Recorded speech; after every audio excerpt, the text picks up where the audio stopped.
This guy is an absolute self-improvement robot. I've never seen anybody that is so dedicated to always pushing the limits of building new skills, building new, techniques, and mastering them. So Tim Ferriss is actually one of my biggest influences. He brought me in to wanting to become an internet entrepreneur with his book, The 4-Hour Workweek.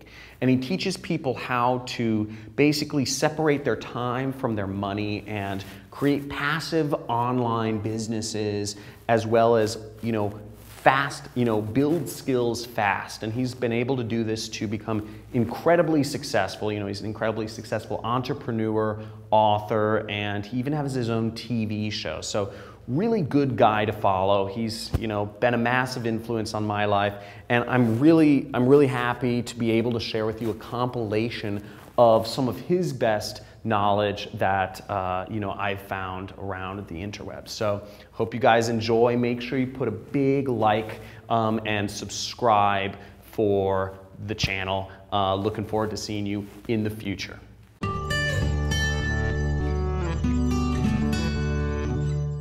The 4-hour workweek is possible, but you need to completely unplug and reset. And the reason that's necessary is because there is an epidemic, and I do mean epidemic in this country, of information abuse and information addiction, where people have come to believe that checking email 200 times per day, having a BlackBerry to your head or in your hand while you're at dinner or on the subway or in your car or with your friends is the path to becoming more productive and more successful. Giving everyone around you, every person in the world, immediate access to you is inviting interruption and inviting minutia to completely invade your life, which is happening to everyone. Did it happen to you? It did happen to me. The way you turn around is you have to completely unplug and reset. That means that you need to take a step back, forget about what people expect you to do, forget about what's popular, and really look at what works and what is consuming your time. So there are 4 steps. There's definition, elimination, automation, and liberation. Definition is simple. First, you need to define your ideal lifestyle. What do you want to be doing from when you wake up to when you go to sleep? And so what do you want to have? What do you want to be? What do you want to do? And how much does that ideal lifestyle cost? And that becomes your target.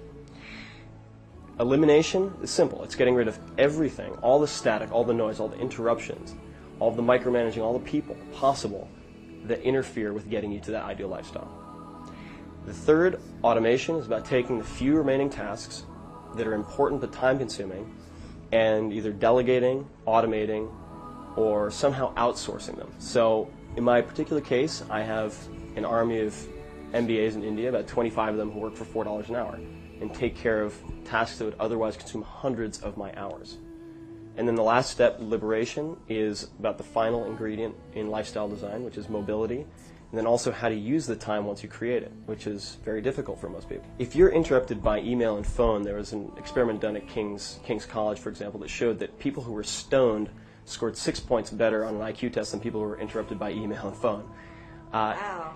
And that, good to know. Good to know. So one simple step that people can take, a baby step to prove the concept, is to simply use an autoresponder. Set up an autoresponder that tells everyone who emails you, I will be checking email twice a day. That's a great idea. At 11 and 4 p.m. If you require a more urgent response before one of those 2 times, call me on my cell phone. What's going to happen, instead of losing customers, is you'll get more done in the next 48 hours than you would in the next 2 weeks.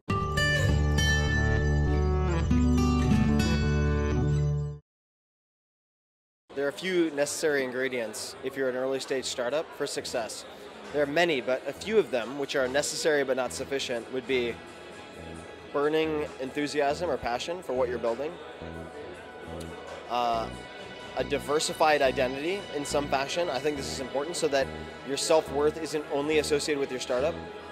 That's probably a controversial recommendation. What that means is you should actually spend time involved with other skills. So in San Francisco, for instance, many startup founders I know who are very efficient and effective have their startup rock climbing, they get outside, they do a few things so that if one goes well, they can remain optimistic each week, which is very difficult if you're only directed at your startup. Number 1, think as your market, not of your market. And number two is that you should design your product after you know what your market is, okay? So you find your market and then design a product for them. That's what I did with the 4-hour work week. You need to fail and learn how to fail, condition yourself to fail, but in very small, reversible ways.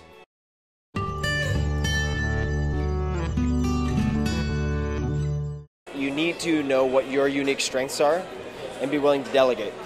So I would say that the question of whether you should take a skill, learn it yourself, delegate it to someone else, or hire a new team member are determined by having a very accurate self-assessment and assessment of your team's skills.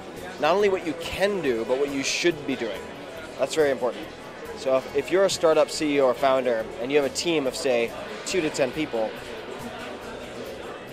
as soon as you have funds to hire, you should not be focused on the things that you are bad at. It sounds very, very intuitive, but it's not, because you might have enough time to do those things, but the question is, do you have the attention to dedicate to those things so they're not an interruption? I think the team needs to have the same end goal. I don't think, even if people have the same grand vision, if you have a co-founder who's willing to sell the company for 1/3 what you're willing to sell it for, you're going to have a lot of big problems if the company is successful. Even if it's not successful, that can manifest itself in a lot of ways. So I think that, at least with your co-founders, it has a lot to do with board seats and board control, but I think it's extremely important to have the same end goal for not only your co-founders, but also with your venture capitalists if they end up taking a board seat. It's extremely important to have a financially similar end goal in a lot of respects. So I would say that they're one and the same. I wouldn't choose one or the other. Let's see, the value to the startups, I would say, is free wine, usually, part one. There's actually, just to give a little bit of context to that, so the most successful venture capitalists that I know, who have been the most successful in the last few years, actually have the beer test, which is, would you want to go out and have beer with this person at least once a week? And if not, you shouldn't invest. Which sounds ridiculous, but it actually does translate to their ability to sell board members, customers, investors. And also, you have to focus on the process, because there's so many variables outside of your control that can cause a company to fail.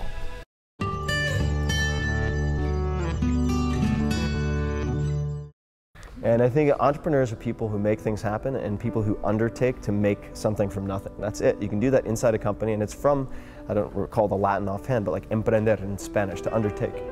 I think those are all very, very effective. The best entrepreneurs I've ever met are all good communicators.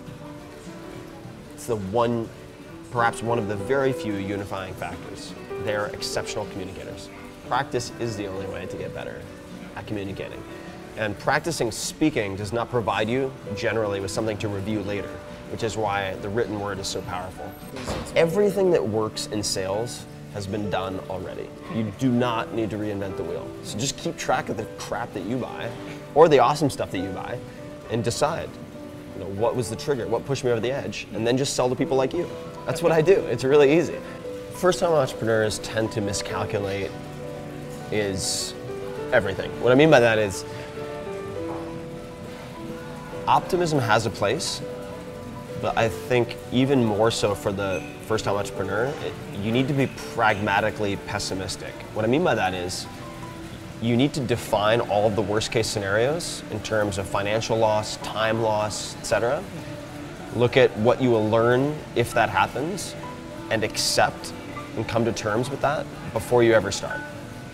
If you don't do that, and you go straight into battling the world, trying to conquer the world with rose-colored glasses on, the first time you hit a major hiccup, you're going to become really demoralized and you will quit.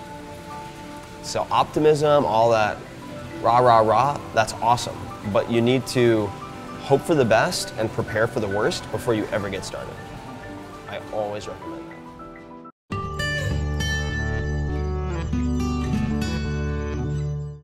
So when people say, oh, I would love to learn marketing from you, my point is the marketing begins by understanding exactly who you are trying to either communicate with or reach as a customer.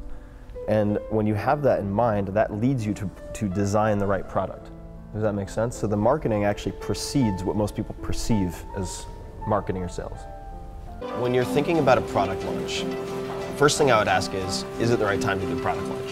So if your product isn't figured out, if you can't fill the orders, now is not the right time to be on TechCrunch, in my opinion, or in any other major media outlet. Once you're in a major media outlet, they're not going to cover you again for some period of time or ever. If you're in the business section of the New York Times, they're not going to cover you 4 weeks later when your product is better and you're ready. So make sure that you pick your timing. A few things. So there's paid exposure and unpaid exposure. I like to focus on unpaid because it forces you to make better decisions in the beginning and learn to tell the story. What are you focusing on? Are you using yourself to tell the story and then the product is associated? Is it a trend piece? Are you trying to tie what you're doing into a greater trend, which is a very effective way of getting media? In which case you're going to need other examples. You need to get comfortable with bringing in sort of cooperative competitors to create that trend piece. Learn the art of the pitch and of messaging. Only once you have figured that out would I say then you go out and you pay to acquire people. Because now if your messaging is off, it's costing you money.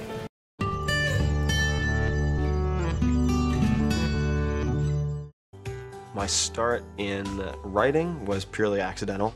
After I graduated from school, went to work at a startup in Silicon Valley selling mass data storage. That was 80 plus hours per week, sleeping under the desk, sending emails on Thanksgiving to prospects, pretty depressing. Started my own company, which was sports nutrition. That took off, ended up being worse than the job I had because I could work at any time, which I did. And that was when I decided to revisit the whole thing and either strip the company down, completely redesign it so that I could extricate myself or shut it down. And that then led to the content for the 4-Hour Workweek. And I find writing really, really hard. It's never been easy for me. And when I graduated from college, I vowed never to write anything longer than an email ever again, which clearly didn't work out. It's really hard, and it's only that type of reader feedback that keeps me writing. Called The Literature of Fact, which was taught by John McPhee, who is a Pulitzer Prize winner, a nonfiction writer, and a staff writer for The New Yorker. And it was a writing class, and we had a individual review of our work once a week with him, and we had to write maybe a 3 to 5 page piece each week. And they came back. I remember the first week he said, "I want all of you to understand that you're all very good writers already, so don't panic when you see the paper." And he gave it back to us, and it was all red. It was more red ink than black ink. And the reason that class was so impactful for me is, number one, he taught me to think about writing as long-form writing as structured, and really thinking of that skeleton or what it might look like, and in many cases planning the very beginning, the opening and the very end, and then working your way in. What that also taught me is that when you improve your writing, you with a very good editor, who doesn't have to be a good writer. They don't have to be a writer per se. It's actually very easy to get good feedback from, say, lawyers or trained debaters, in fact, because they're good at spotting inconsistencies and puffery and whatnot. When I improved my writing, all of my other classes improved, all my other grades improved.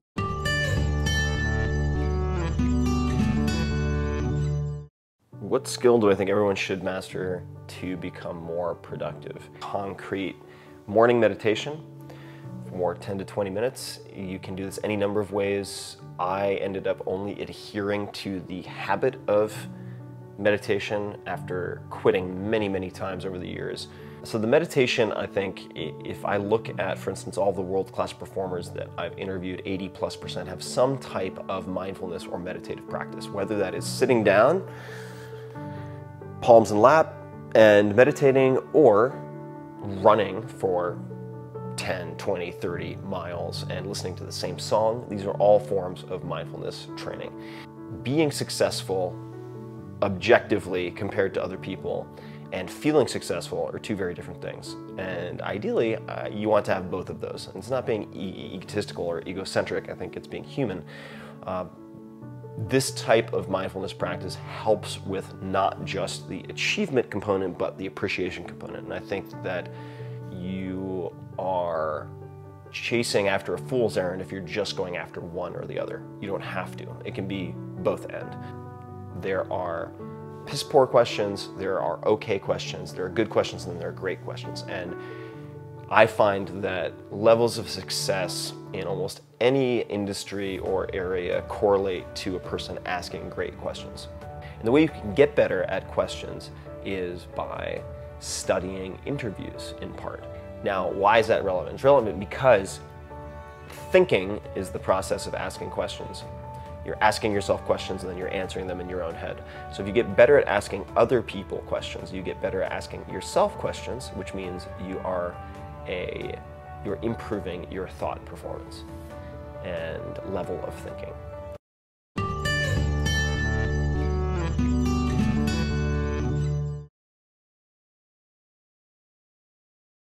So number one, you're learning to focus on and expand the sphere of action that you have, the things that you can control.